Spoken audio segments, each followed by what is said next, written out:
Welcome back to the channel and welcome back to the vlog. I wanted to give you guys a little update on what's going on with this 95 OBS build. Of course, you know, you guys have been following this all along. You know that we started out with a truck that needed a few things, and if you'll head back over and check out some earlier videos, you'll see the introduction of this truck as well as the muscle truck. So be sure and head back over there and check out some of these other videos before you watch this one, and be sure and subscribe. We got some pretty awesome stuff coming up. But anyway, I wanted to go over where we're at. So the truck is now down on the ground. We now have the wheel bearings replaced. Everything's good to go there. She's looking pretty good as far as drivability wise. So back to this guy. Basically everything's back together.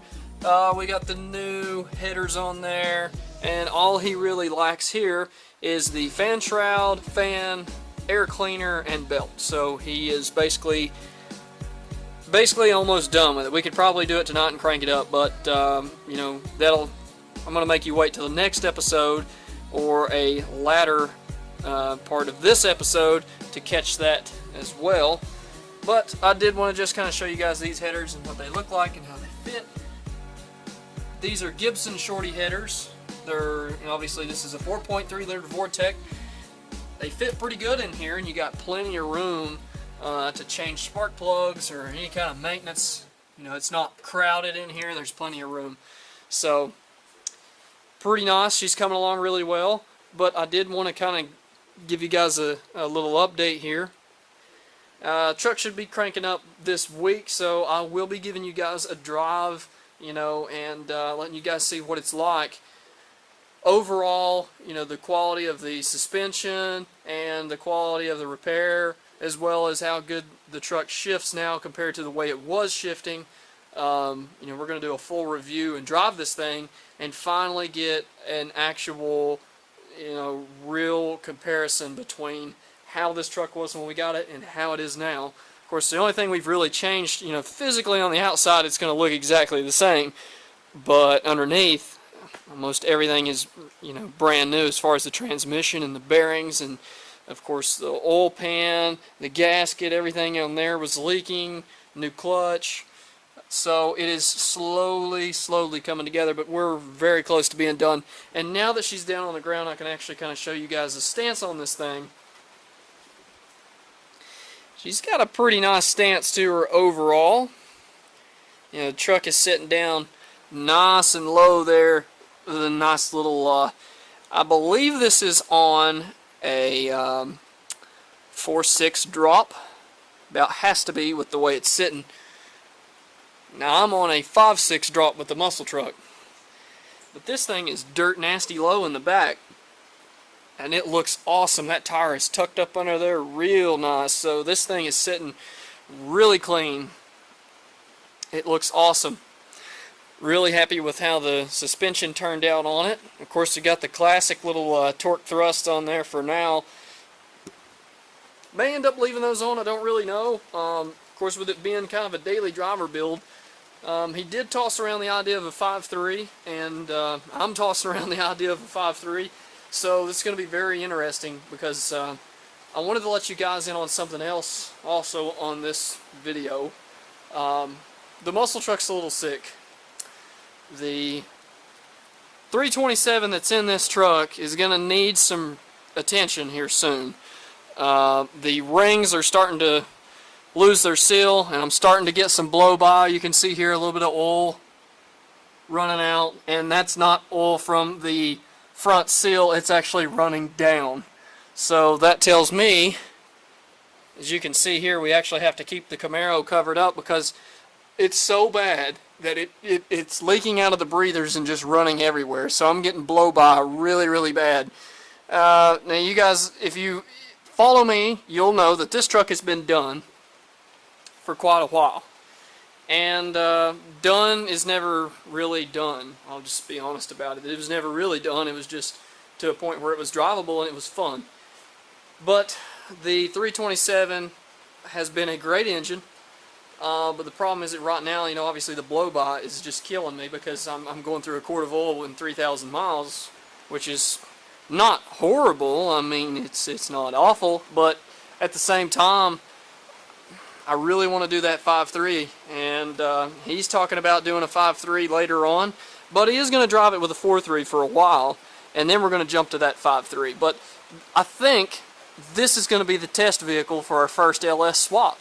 You know, we're also looking into that for the White S10. If you follow that build, you know we've talked about it a lot, and I've been dailying it right now with that 2.8 in it. The little guy's getting 22 miles to the gallon, so I really can't complain much about it. And it is nice to have something that's drivable. And that's kind of the whole point of an LS swap, really, is because it's so reliable and it's so easy. And I feel like that's just kind of the way to go with a lot of these trucks now. I mean, if you've got a stock TBI engine in there, there's nothing wrong with that. I mean, it's very reliable. They're super easy to work on. And, you know, obviously, if you've got a TBI engine and it runs good, just leave it. You know, there's no sense to swap it. But in my particular case, it was a different story because it had a 4.3 in it that had 340,000 miles on it, and it was tired. So we pulled it out, rebuilt it, ran it for a while, got bored of it, pulled that engine out. Now it's got a 327 in it. Ran that for about 30,000 miles, and it's already, you know, the rings are shot. It had 11-to-1 compression. It saw a lot of Mexico action and a lot of 6,300 RPM action. So the truck has definitely been around a little bit, and you know, it's had its fair share of good times, but it's kind of caught up with it. And you can kind of tell when you get on it now and you start it, you know, it's starting to do the old classic blue smoke stuff. So this is kind of an introduction to another build that I wanted to talk to you guys about, and that's you know, the idea here is to bring back the muscle truck, which is what this channel originally started with. Well, we're going to bring this thing back, and we're going to do a full teardown, and we're going to LS swap it, and I think that's the direction I'm going to go. So the next few weeks, next few months, I'm going to be looking for a 5.3 or a donor truck, and I'm going to, you know, try to document every bit of this. So I'm going to keep you guys up to date on it and show you everything you're going to need, because, you know, there's so many things that has to change, and I'm not even aware of what all I'm going to have to change. But, you know, this is a learning process for me, and it's great to be able to share this with you guys. So that's kind of a little update on this build and on this build, but I just wanted to talk to you guys about this because I feel like it's kind of an important thing, and also I want to get your guys' opinions. You know, should I rebuild the 327 that is, you know, that's I've put in this truck? If you will go back and watch some earlier videos, you'll know it's cammed. It's got a set of 041 heads on it. It makes around 375 horsepower at the crank, so it's probably about a 300 wheel horsepower, 320 horsepower truck. Nothing too crazy. I have everything pretty much ready to go. It just needs to be re-ringed and put back together. So it's really minor to put this thing back together and go with just a basic rebuild on the 327, because that would be the most cost-efficient thing I could do, and that's going to run me, you know, $800 or so, maybe $1,000 if I upgrade and do a few other things. The heads are already ported. You know, I've got a good set of heads sitting there. So I've got some choices to make, guys. And that's kind of what I wanted to also talk to you guys about in this video. You know, is kind of these two builds coming together, you know, and seeing this take flight reminds me that I need to do something with this once this is out of the way. Of course, this is Dad's truck. This is not mine.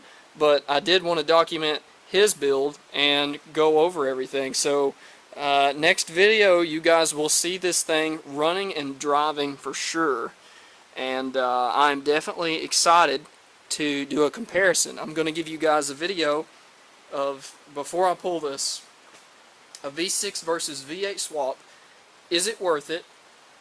Is it practical? Can you daily drive it? You know, obviously, what's the performance advantage here? Because it really just depends on what you're going to do with the truck. But I wanted to give you guys kind of a comparison between the two and what all you've got to do to make this happen.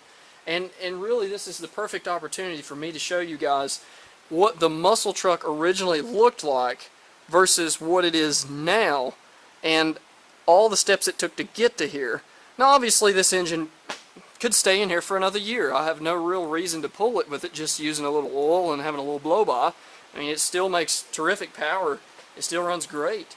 You know, I really don't have a particular reason for doing it other than just getting better fuel mileage, going to an LS, and cleaning the engine bay up a little bit. Plus, you know, it's going to live a little longer. You know, it's a bad thing about small blocks, guys. I mean, if they're low compression and it's kind of like a stock TBI truck, yeah, it might run 300,000 miles, but when you take a build like this, where it's 11 to 1 and it's making, you know, a fair amount of power, 375, 400 horsepower, and, you know, you run it pretty hard, just don't really expect it to live that long. You know, you're going to start getting blow-by. Stuff happens, and you know, the rings started to lose their seal. And it's essentially what's happened here.